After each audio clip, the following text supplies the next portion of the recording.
Hello mga ka-legit Davercats, isa na naman panibagong updates po natin patungkol po dito sa pagbulusok nga di umano ng rating ng EAT. At isa naman sa mga bad news ngayong araw ay yung YouTube channel po ng Branded Eat Bulaga abay nakuha ng tape. Ano nga ba ang nakapaloob sa balitang ito?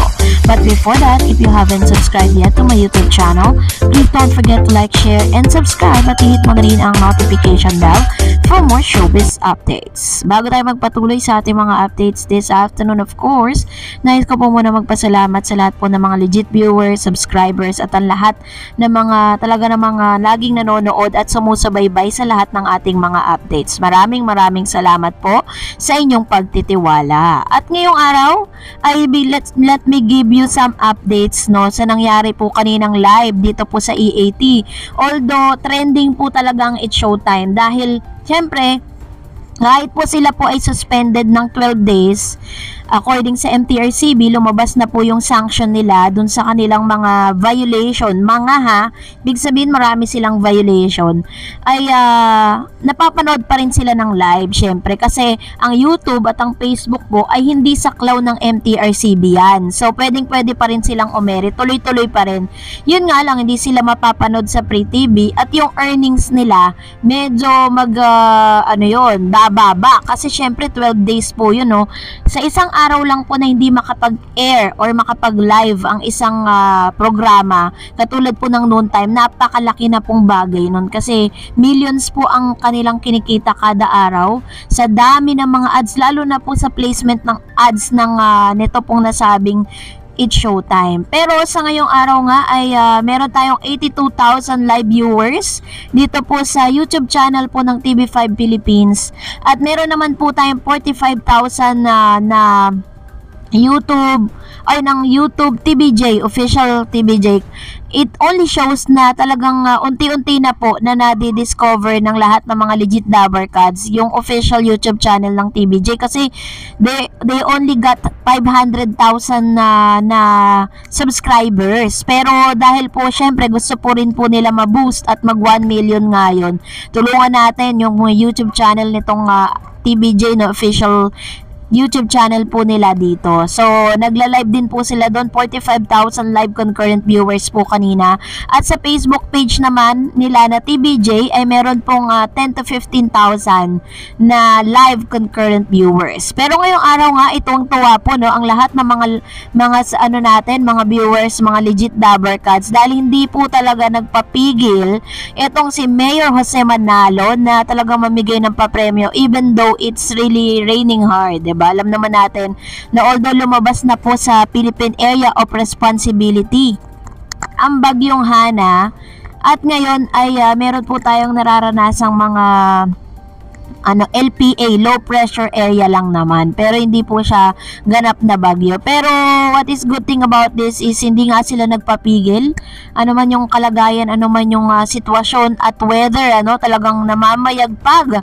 At ngayong araw din ay inilabas din po ng Nielsen, AGB Nielsen, isa sa mga pinagkakatiwalaan patungkol po sa rating, Ako po personally, naniniwala po ako dun sa rating ng AGB Nielsen. Although may mga pagkakataon na nagtataka tayo bakit biglang tumataas yung rating ng generic Bulaga.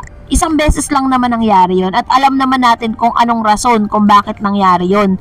Pero pinagpapasalamat natin dahil sa araw-araw na talagang umi-ere po itong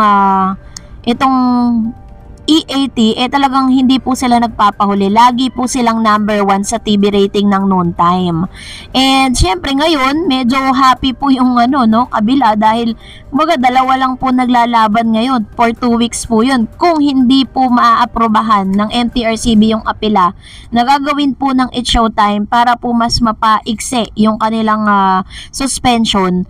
Dalawang noon time lang po ang mamamayani or mapapanood ngayon sa TV. Isang branded or EAT at saka isang generic Bulaga. Ang nakapagtataka pa, bakit po biglang naglabas ng naglabas po ng statement ang legal counsel ng Tape Incorporated patungkol po dun sa issue na sinasabi po nila na continuously hindi, or they will never allow na mawalan ng trabaho yung mga tao na naiwan dito po sa nasabing generic Bulaga.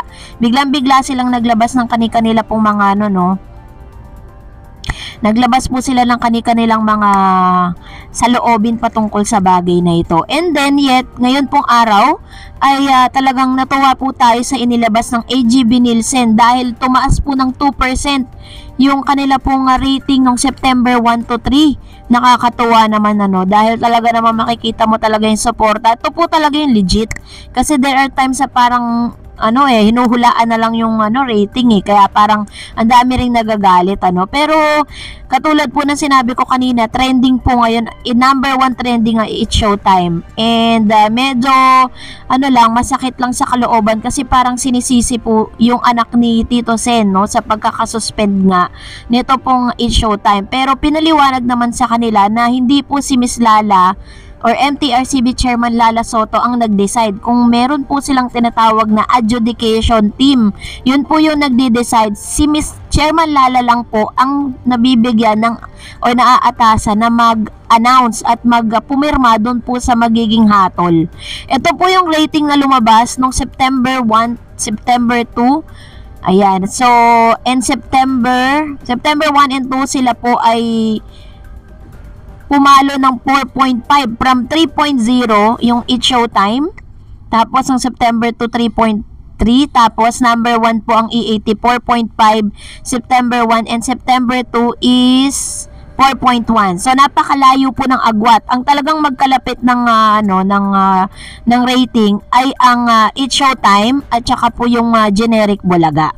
So dito po nakikita natin na parang pumapangalawa ang brand, ito pong generic, at isa pa sa mga nakakalungkot, hindi natin alam bakit po bigla na ito pong generic Bulaga, ito pong tape ay nakuha po nila yung official YouTube channel ng Eat Bulaga. Ito po may check po yan. Meron po siyang 5.32 million subscribers and 21,000 videos, which means nakuha po nila yung na-access po nila ito kasi napalitan po nila yung header ng Eat Bulaga, tahanang pinakamasaya, which is ito po yung kanilang tagline ngayon. So wala pa pong inilalabas na any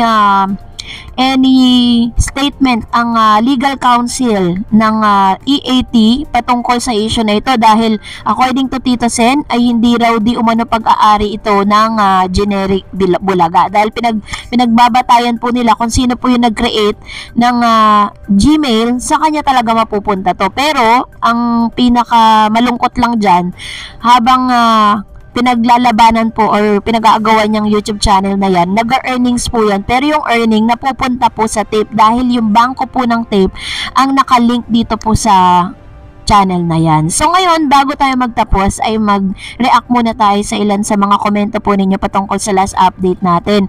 Unahin po natin ang komento mula kay user NL6GQ3WC4X. Di natin alam ba't ayaw nang lagyan ng name. Solid TBJ, legit Dabarcats po ako, bossing. Kailan po babalik si Miles at si Maha Salvador? Antay lang tayo kasi medyo busy pa mga Dabarcats natin. Sabi naman ni Maisang Galang, sana po ma-regular na si Miles. Excellent po siyang host and good entertainer. Hindi siya OA at trying hard. Yun naman po ang gusto ng lahat. And I know na mangyayari po yun kasi binigyan na nga po siya ng t-shirt, diba? Sabi ni Jessie Celion, kahit sana nasa EAT si Main ay papasukin na ng regular si Miss Miles. Huwag nang gawing reliever si Miss Miles. TBJ Idol, makarating sa inyong hinaing na mga gusto at makakita kay Miss Miles sa EAT. Ayan. I hope na makarating po yan. And I know na meron po mga nagko-comment po sa social media and they are looking for Miles Ocampo. So, that's it for today. For more videos and updates, please don't forget to like and subscribe, and please follow me on my Facebook page, The Eds TV. God bless everyone.